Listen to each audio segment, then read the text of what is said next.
Viva poong Jesus Nazareno. Sinilang na si Yesu Kristo, maghari siya sa mundo. Ang santo ninyo sa salay tutubos, purihin ang manunubos. Viva poong Jesus Nazareno, awit at papuri alay namin sa'yo. Dinggin ang dalangin at pagsamo ng bayan mo. Viva poong Jesus Nazareno.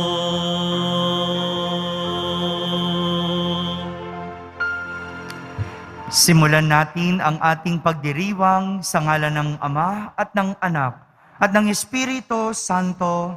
Amen. Ang pagpapala ng ating Panginoong Hesukristo, ang pag-ibig ng Diyos Ama at ang pakikipagkaisa ng Espiritu Santo naway sumainyong lahat.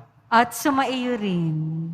Minamahal kong mga kapatid, aminin natin ang ating mga kasalanan upang tayo'y maging marapat gumanap sa banal na pagdiriwang. Inaamin ko sa makapangyarihang Diyos At sa inyo mga kapatid, na lubha akong nagkasala sa isip, sa salita at sa gawa, at sa aking pagkukulang.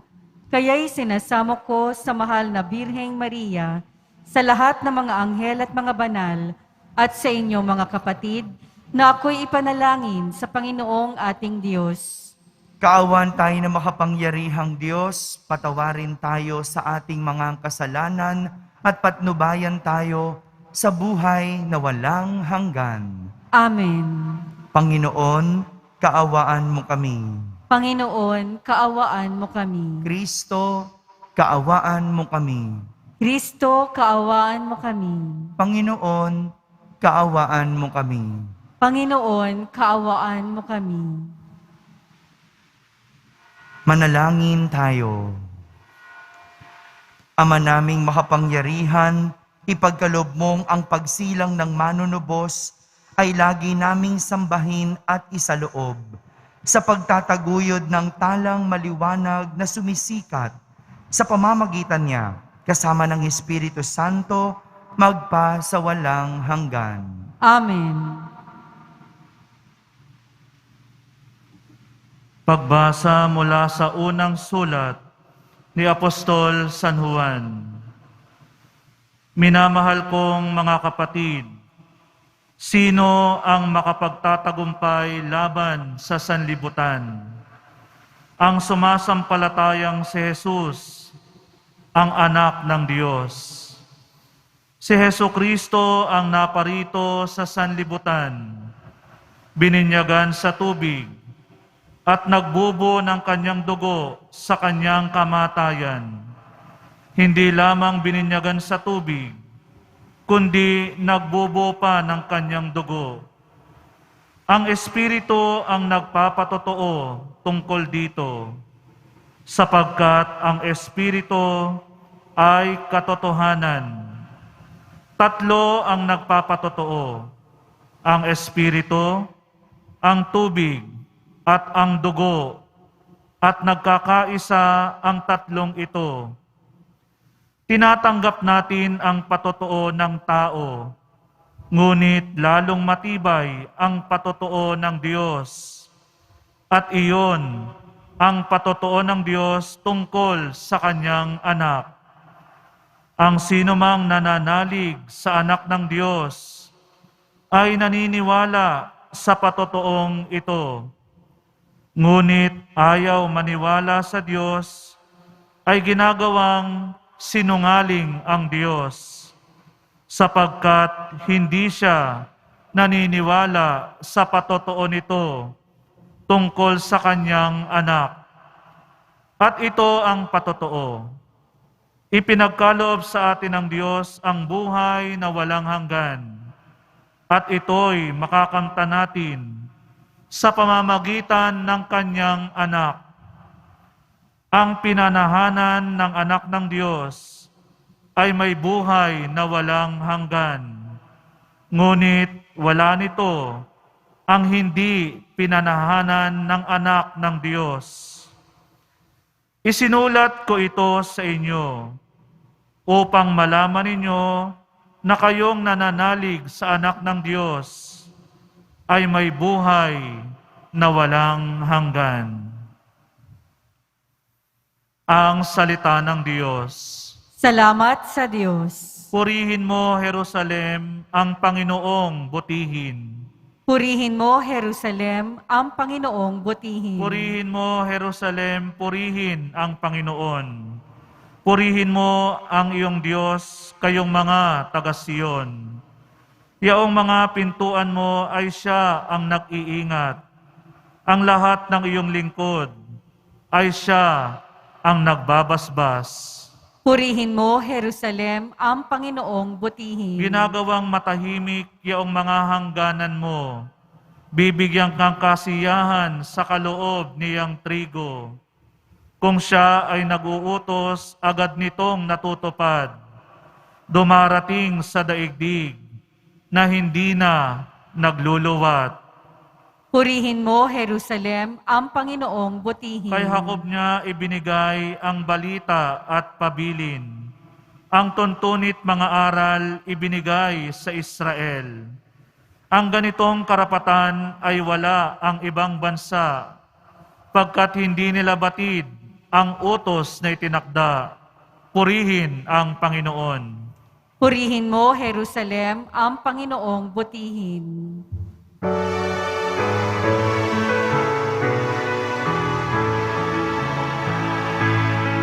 Alleluia, Alleluia,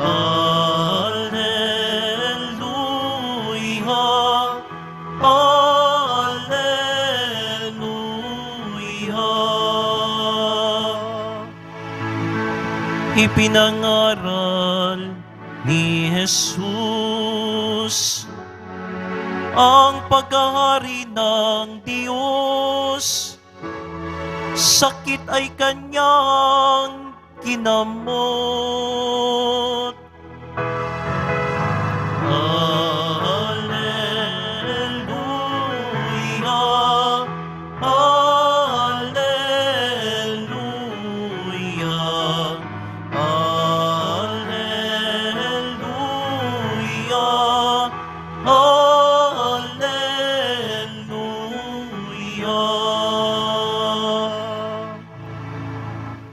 Sumainyo ang Panginoon. At sumaiyo rin. Ang mabuting balita ng Panginoon ayon kay San Lucas. Papuri sa iyo, Panginoon.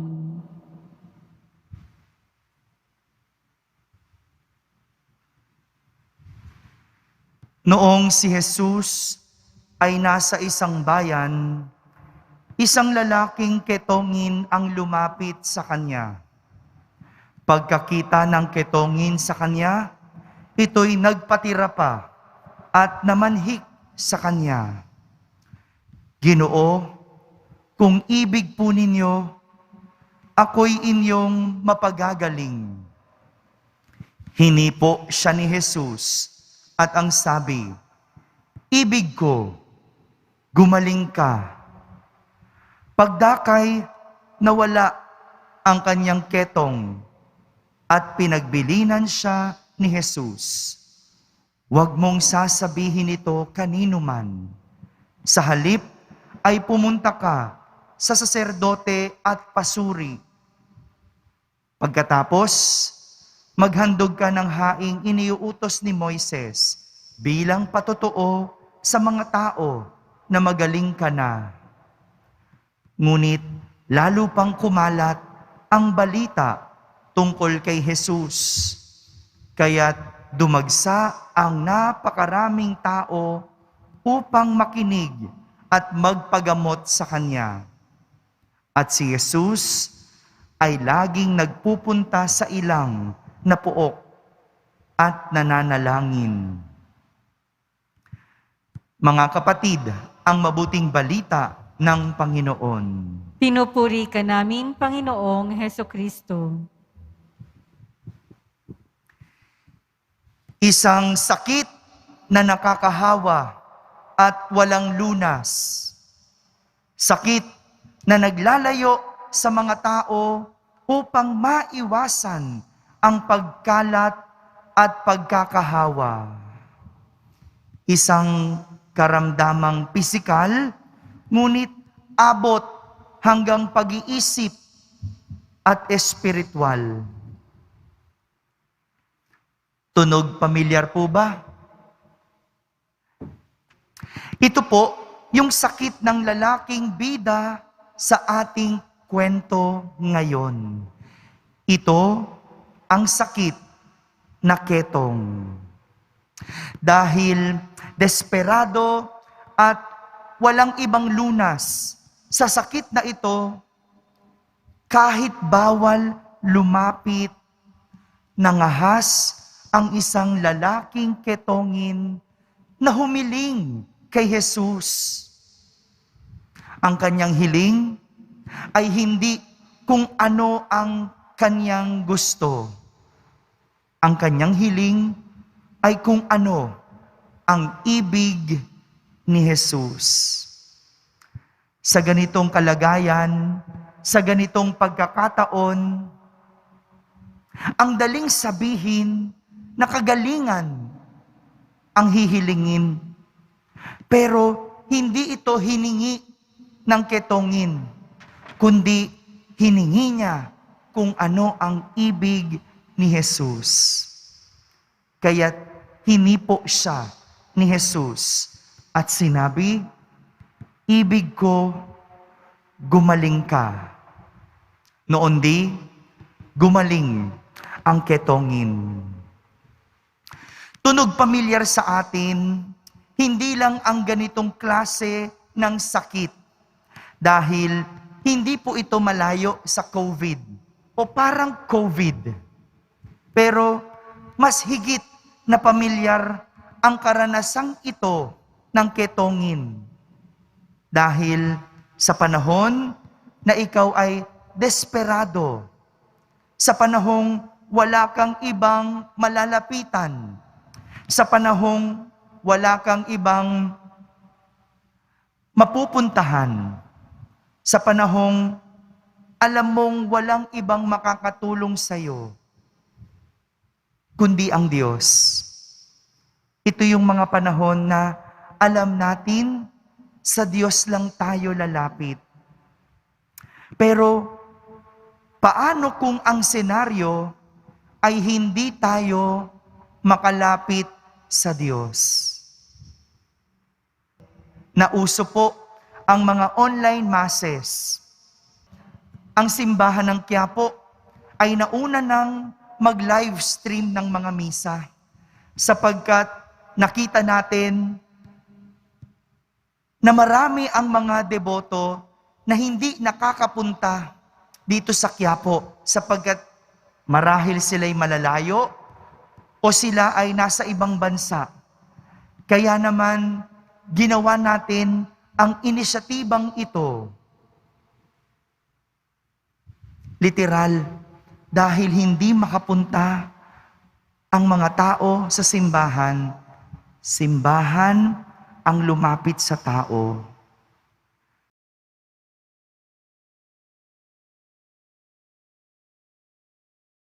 Sadyang may hindi pa din maaawat at mapipigilan. At ito, ang taong desperado sa Diyos. Ito, ang taong matindi ang pananampalataya sa Diyos. Ito, ang taong nangangailangan sa Diyos. Sila yung mga taong tinutukoy ni San Juan sa ating unang pagbasa. Sila yung mga sumasampalataya sa poong Jesus Nazareno at naniniwala sa kanyang mga patotoo. Hindi ba? Ganito ang isang deboto ng Nazareno. Balik pa din ng balik sa Quiapo. Kahit pamasahe lang ang dala, hindi nagdadalawang isip na pumunta. Hindi nangingiming sumulyap sa Nazareno at magpakita. Gagawin mo ito dahil alam mong Diyos lang talaga ang makakapitan mo. Dahil ang pagdiriwang kahit kailan hindi pwedeng mapigilan. Ang pagdiriwang ay nasa bawat deboto na hindi bumibitaw sa pananampalataya sa Nazareno. Kaya kahit nasan ka man sa mundo, kahit pinapasara ang ating simbahan, kahit may puwersang pumipigil para tayo'y makapagdiwang, pwede pa rin. Pwede pa rin magdiwang ng ating kapistahan. Pwede pa rin makalapit sa Poong Jesus Nazareno. Dahil ang pagdiriwang, wala naman talaga sa simbahan, kundi nasa sarili nating pananampalataya. Kung ikaw ay bibitaw sa iyong pananampalataya, doon nagsisimula na manalo ang puwersa na nais itigil ang ating pagdiriwang. Pero kung iyong panghahawakan ng iyong pananampalataya, kahit nasan ka man, sarado man ang simbahan, tuloy ang ating pagdiriwang. Yung ketongin, marahil madaming pumigil sa kanya para si Jesus ay makita. Pero wala siyang nilabag na batas sa pagpapakita ng kanyang pananampalataya dahil hindi niya hinipo si Jesus. Hinayaan niyang hipuin siya ni Jesus. At sa huli, nakuha niya hindi ang kanyang sariling gusto, kundi ang ibig ng Poong Jesus Nazareno. Mayroong puwersang pipigil para tayo'y makapagdiwang at magpahayag ng ating pananampalataya. Pero kung mananatili ang ating pananampalataya at ang ating pag-ibig sa Nazareno, Amen.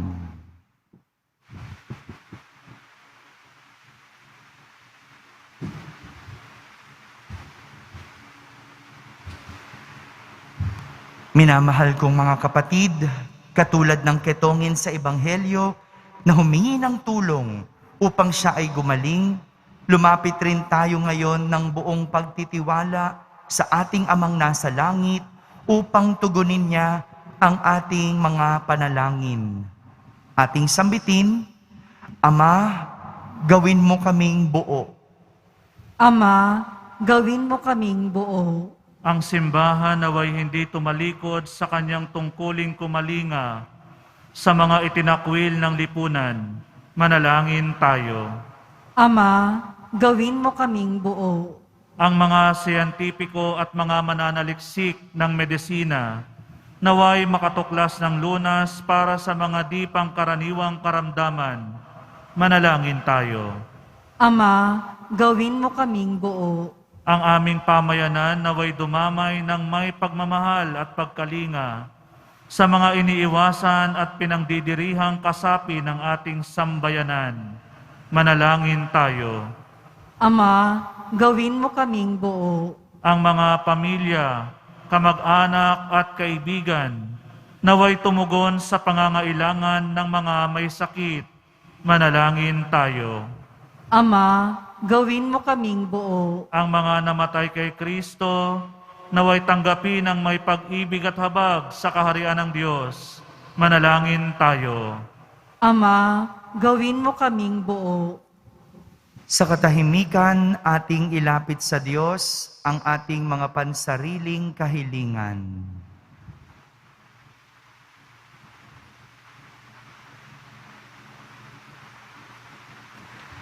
Manalangin tayo.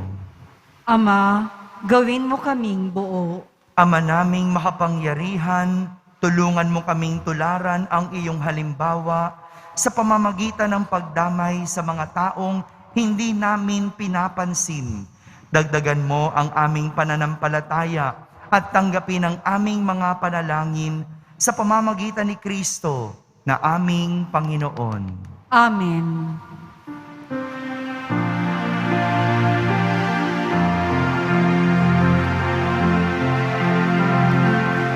Alay namin sa Paskong dumating, pagkakaisa, pagmamahal at kabanalang taglay. Dalangin namin manatili kaming tapat sa pag-ibig na bigay mo sa amin.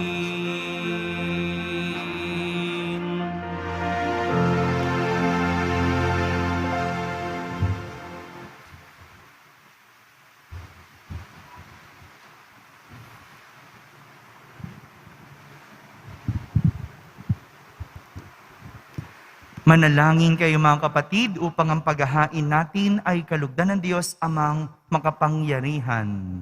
Tanggapin nawa ng Panginoon itong paghahain sa iyong mga kamay, sa kapurihan niya at karangalan, sa ating kapakinabangan at sa buong sambayanan niyang banal. Ama naming lumikha, tanggapin mo ang aming inihahaing mga alay upang ang pag-ibig mong aming ipinagdiriwang ay siya namin ngayong mapagsalu-saluhan sa pamamagitan ni Jesucristo kasama ng Espiritu Santo magpa sa walang hanggan. Amen. Sumainyo ang Panginoon. At sumaiyo rin. Itaas sa Diyos ang inyong puso at diwa. Itinaas na namin sa Panginoon. Pasalamatan natin ang Panginoong ating Diyos. Marapat na siya ay pasalamatan. Ama naming makapangyarihan, tunay ngang marapat na ikaw ay aming pasalamatan sa pamamagitan ni Jesucristo na aming Panginoon.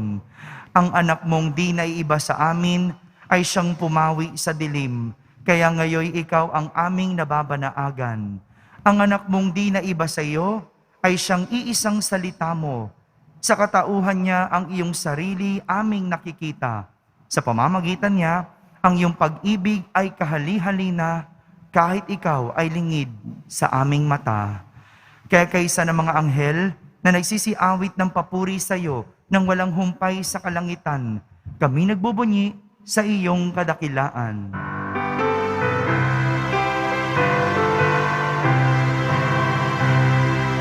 Banal ka, buong may kapal, banal ang iyong pangalan, banal ang iyong kaharian, langit lupa'y nagpupugay sa iyong kadakilaan, dinarakilan ang lahat, ang naparito mong anak, na siyang nagmulat sa bulag, sa pilay ay nagpalagad, at nakiramay sa lahat.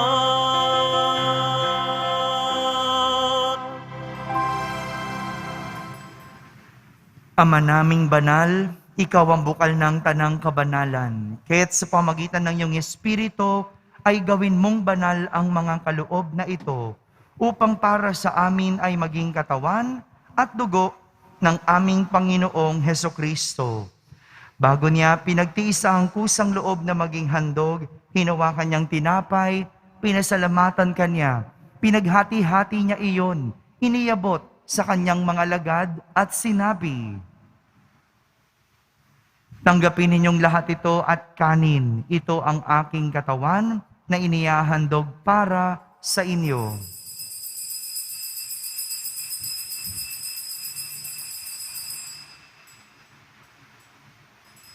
Gayon din naman, nung matapos ang hapunan, hinawakan niyang kalis, muli kanyang pinasalamatan. Iniabot niya ang kalis sa kanyang mga alagad at sinabi, "Tanggapin ninyong lahat ito at inumin. Ito ang kalis ng aking dugo, ng bago at walang hanggang tipan. Ang aking dugo na ibubuhos para sa inyo at para sa lahat, sa ikapagpapatawad ng mga kasalanan. Gawin ninyo ito sa pag-alaala sa akin."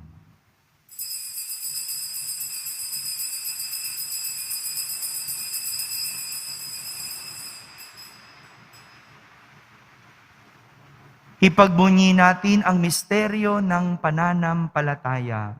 Si Kristo'y namatay, si Kristo'y nabuhay, si Kristo'y babalik sa wakas ng panahon. Ama, ginagawa namin ngayon ang pag-alaala sa pagkamatay at muling pagkabuhay ng iyong anak. Kaya't inaalay namin sa iyo ang tinapay na nagbibigay buhay at ang kalis na nagkakaloob ng kaligtasan. Kami nagpapasalamat dahil kami iyong minarapat na tumayo sa harap mo para maglingkod sa iyo. Isinasamo namin kaming magsasalo-salo sa katawan at dugo ni Kristo ay mabuklod sa pagkakaisa sa pamamagitan ng Espiritu Santo. Ama, lingapin mo ang iyong simbahang laganap sa buong daigdig. Puspusin mo kami sa pag-ibig kaysa ni Francisco na aming Papa, ni Jose na aming obispo at ng Tanang Kaparian. Alalahanin mo rin ang mga kapatid naming nahimlay na may pag-asang sila'y muling mabubuhay. Gayon din ang lahat ng mga pumanaw. Kaawan mo sila at patuloyin sa iyong kaliwanagan. Kaawan mo at pagindapating kaming lahat na makasalo sa iyong buhay na walang wakas. Kaisa na mahal na Birheng Maria na Ina ng Diyos, ng kabiyak ng puso niyang si San Jose, kaysa ng mga apostol ni San Juan Bautista at ng lahat ng mga banal na namuhay dito sa daigdig ng kalugod-lugod sa iyo. May pagdiwang nawa namin ang pagpupuri sa ikararangal mo sa pamamagitan ng iyong anak na aming Panginoong Hesukristo. Sa pamamagitan ni Kristo, kasama niya at sa Kanya, ang lahat ng parangal at papuri ay sa iyo, Diyos amang makapangyarihan, kasama ng Espiritu Santo, magpa sa walang hanggan.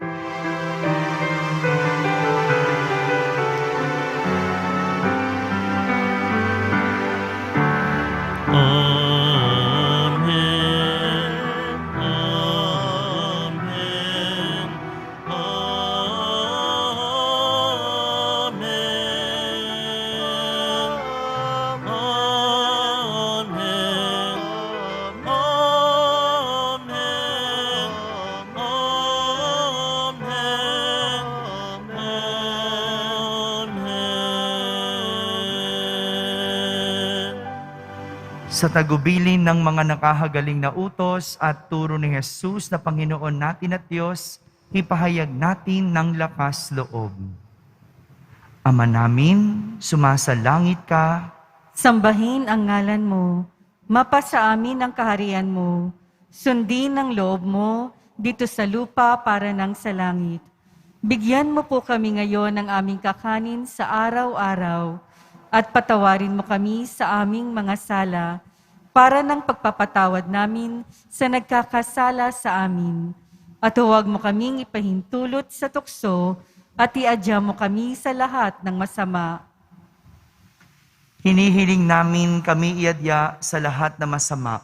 Pagkalooban ng kapayapaan araw-araw, iligtas sa kasalanan at ilayo sa lahat ng kapahamakan. Samantalang aming pinananabikan ang dakilang araw ng pagpapahayag ng tagapagligtas naming si Hesukristo. Sapagkat iyo ang kaharian at ang kapangyarihan at ang kapurihan magpakailanman. Amen. Panginoong Hesukristo, sinabi mo sa iyong mga apostol, kapayapaan ang iniiwan ko sa inyo. Ang aking kapayapaan ang ibinibigay ko sa inyo. Tunghayan mo ang aming pananampalataya at huwag ang aming pagkakasala. Pagkalooban mo kami ng kapayapaan at pagkakaisa ayon sa iyong kalooban, kasama ng Espiritu Santo, magpa sa walang hanggan. Amen. Ang kapayapaan ng Panginoon ay laging sumainyo. At sumaiyo rin. Magbigayin kayo ng kapayapaan sa isa't isa. Kapayapaan po para sa lahat. Kordero ng Diyos na nag-aalis ng mga kasalanan ng sanlibutan, maawa ka sa amin. Kordero ng Diyos na nag-aalis ng mga kasalanan ng sanlibutan, maawa ka sa amin. Kordero ng Diyos na nag-aalis ng mga kasalanan ng sanlibutan, ipagkaloob mo sa amin ang kapayapaan.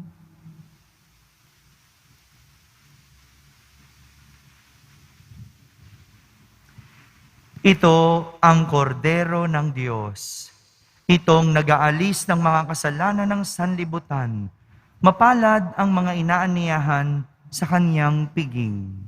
Panginoon, hindi ako karapat-dapat na magpatuloy sa iyo, ngunit sa isang salita mo lamang ay gagaling na ako.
Manalangin tayo.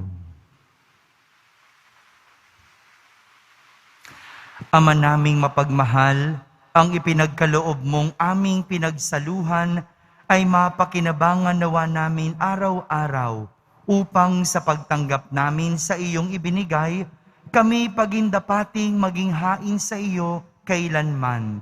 Sa pamamagitan ni Jesucristo, kasama ng Espiritu Santo, magpa sa walang hanggan. Amen.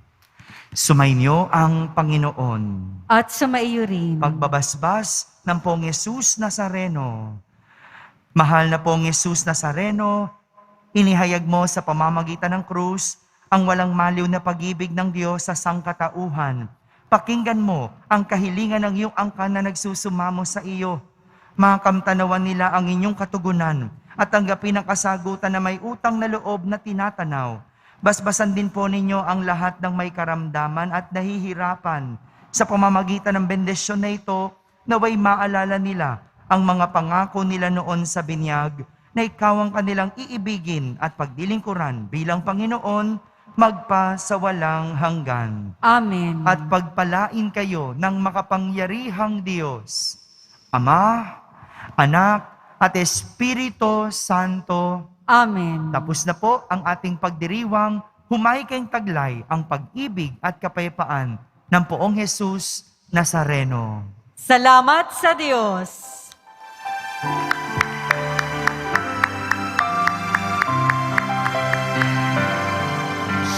Padre Jesus Nazareno, sinasamba ka namin, pinipinto ka namin, aral mo ang aming buhay at kaligtasan.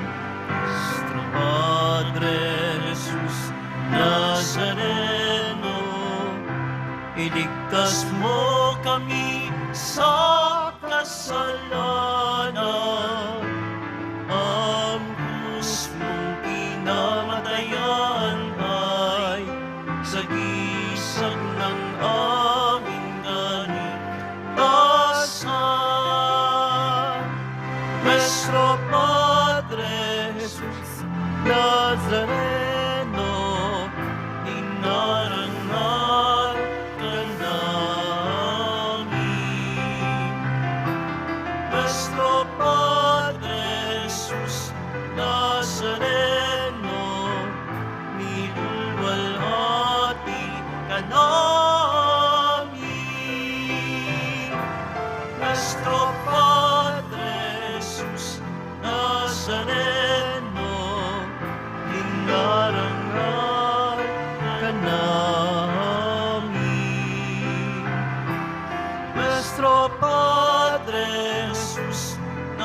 Nazaret.